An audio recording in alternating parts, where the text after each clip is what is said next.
Well, good evening. It is your 270 weather sponsored by R&R Controls. And let me tell you that uh, as we get into the cooler months, you're going to need to have something serviced. It's almost a guarantee. It's pretty much a guarantee. I would say it's 99.9% that you're going to have your heating or cooling serviced. So why not have somebody that's experienced and from a family owned business and has an incredible 40-year reputation? Well, R&R Controls can do that for you. And the HVAC service team at R&R Controls, they are real people who would love to come out to your home or your business and just take a look and see what you need to get ready for the colder months ahead. For instance, there's Blake, there's Logan P, there's Kevin, there's Andy, there's Aaron, and Malik. Those are the people on the HVAC service team that can come to your place and take care of your system. Get it checked out, get it ready, new filters, compressors, whatever is needed, duct systems. I mean, you name it. These are the people that have experience doing this on a regular basis and they're ready to service you. You know, when I was calling out their names, it was almost like, since we're getting into the colder months, that song, Donner and Blitzen, Comet and Cupid. It's like calling out the names Blake, Logan P, Kevin, Andy, Aaron, and Malik.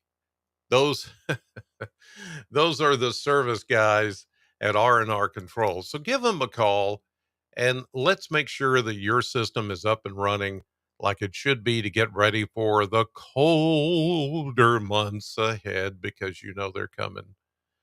Christmas is 3 months away from today. Today. 3 months. Wow. Let's get it done. 270-777-2024. R&R Controls 270-777-2024. With R&R Controls, you'll never be without. Your 270 weather in 30 seconds.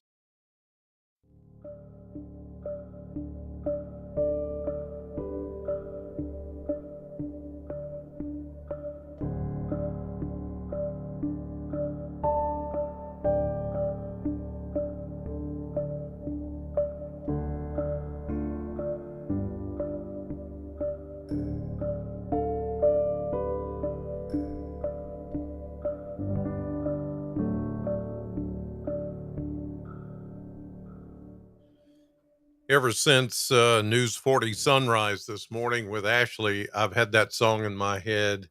Christmas time's coming, Christmas time's coming.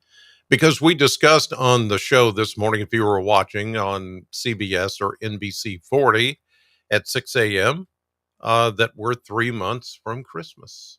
3 months. This is the 25th of September, and before you know it, it'll be the 25th of December. Wow.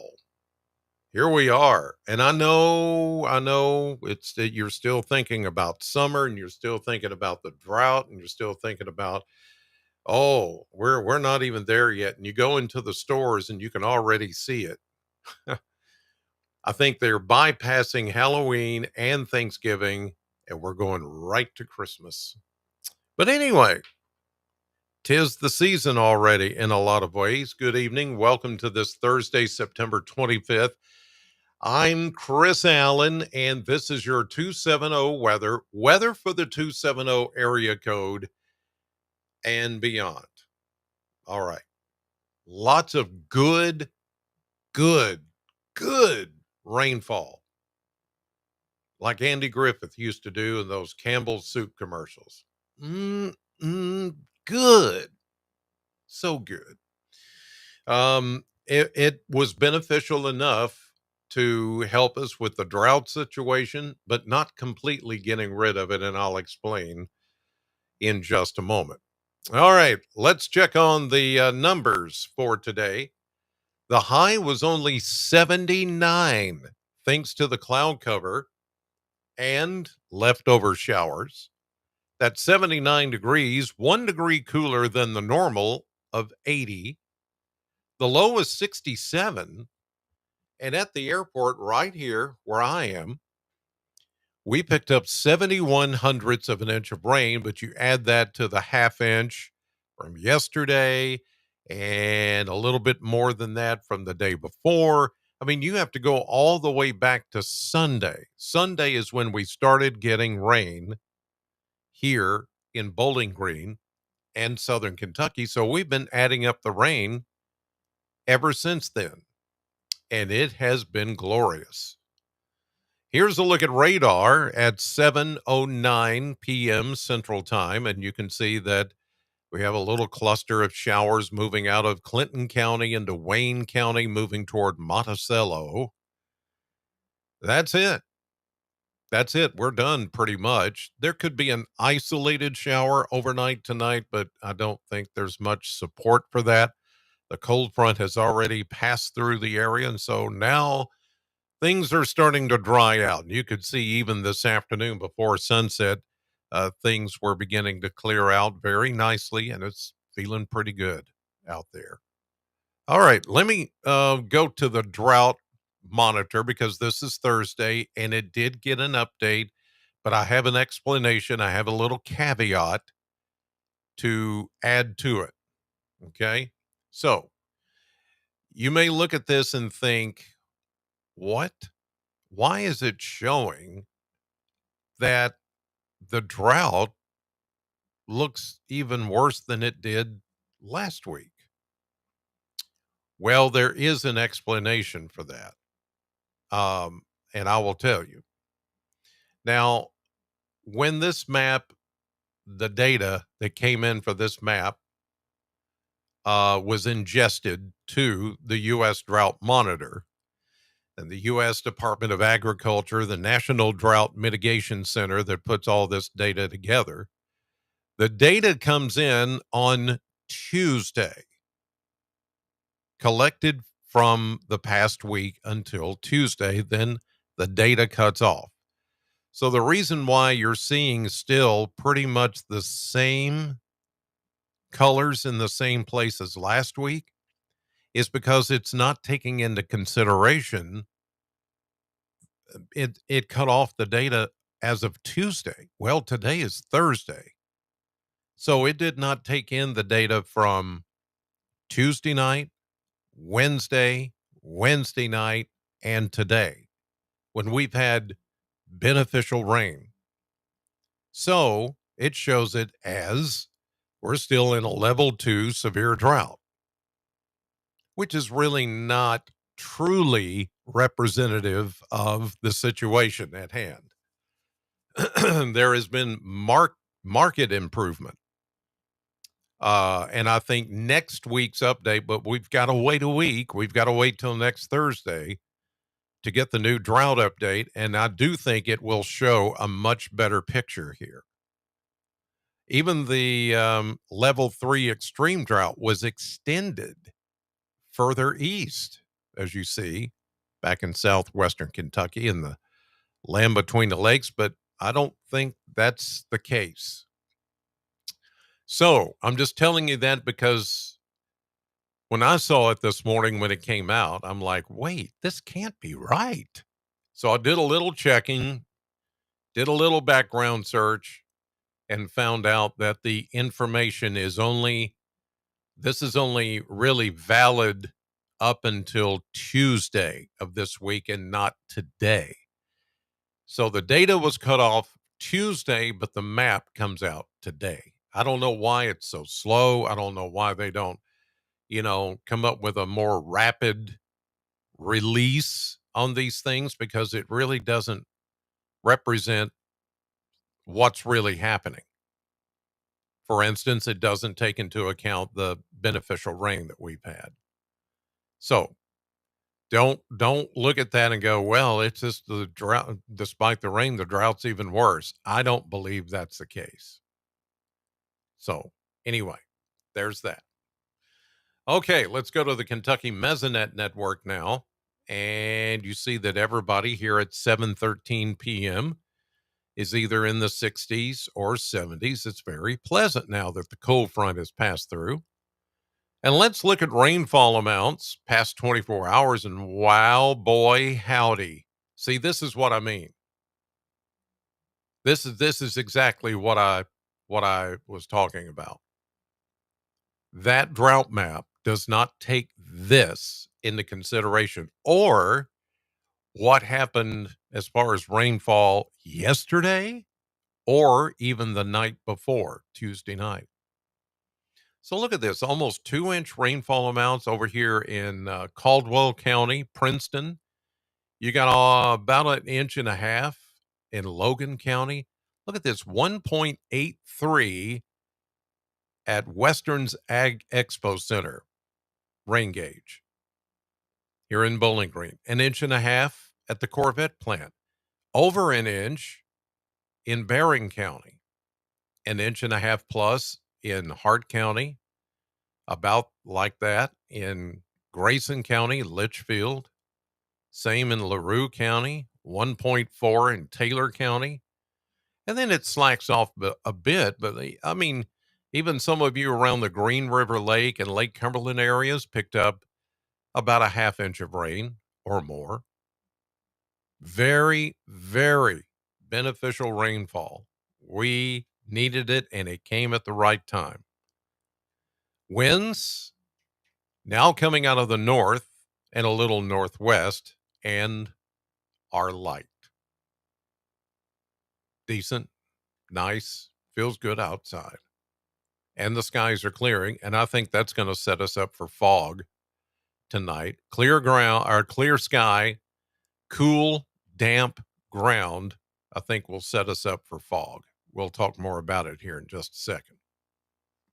Here's a look at the current map situation. There you see the cold front passing through. And there's the fog. Some of that fog will start to develop late tonight, early tomorrow morning. As we look at that, more fog. This is 7 a.m. tomorrow, Friday. It doesn't have it painted in over the Bowling Green area, but I can almost guarantee that there's going to be fog.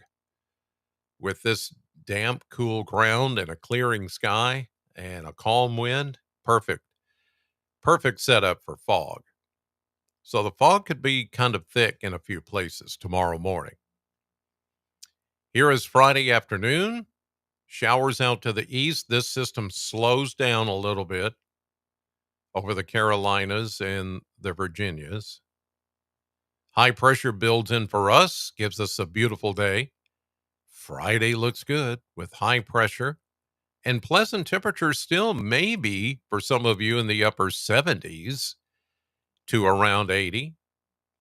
As we head into, let's go into Saturday. Yeah, there we go. Saturday, this system to the east starts to hang up a little bit more, but we've got high pressure and sunshine. There may be a few high clouds that drift off back to the west from these rain showers to the east. Now, at some point, we're going to have what is going to become either tropical storm or Hurricane Imelda that is going to be out in the Atlantic that is going to start to influence the East Coast. This is not that, not yet. But here we go. Here's Umberto. It's not Humberto, it's Umberto. Okay, it's going to steer north and go around Bermuda and steer away from the U.S. But this will become Imelda, like Imelda Marcos, the wife of who was it? Puerto Rico? Was it? I'm trying to remember what country. And she had all the shoes. Remember her?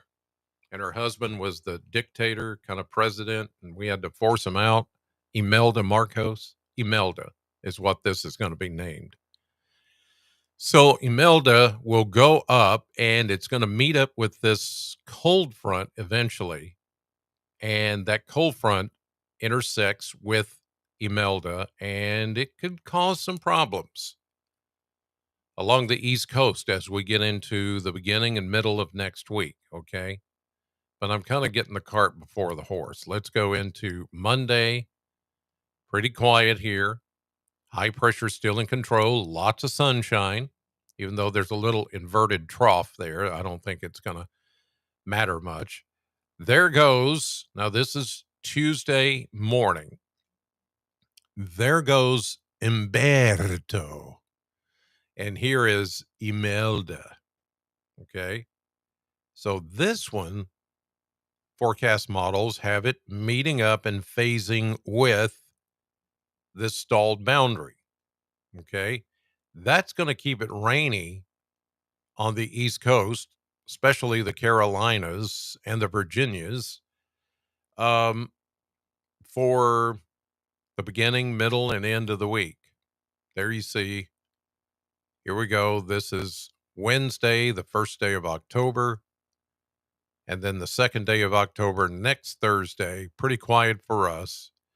But then we're wondering where is Imelda? This is Umberto. But let's back it up. Imelda gets phased in with the front according to this map.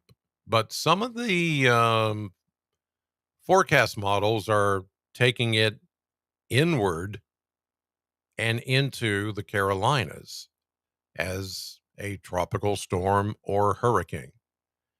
It's too soon to say for sure, but that's something definitely worth watching. But excuse me, this so far,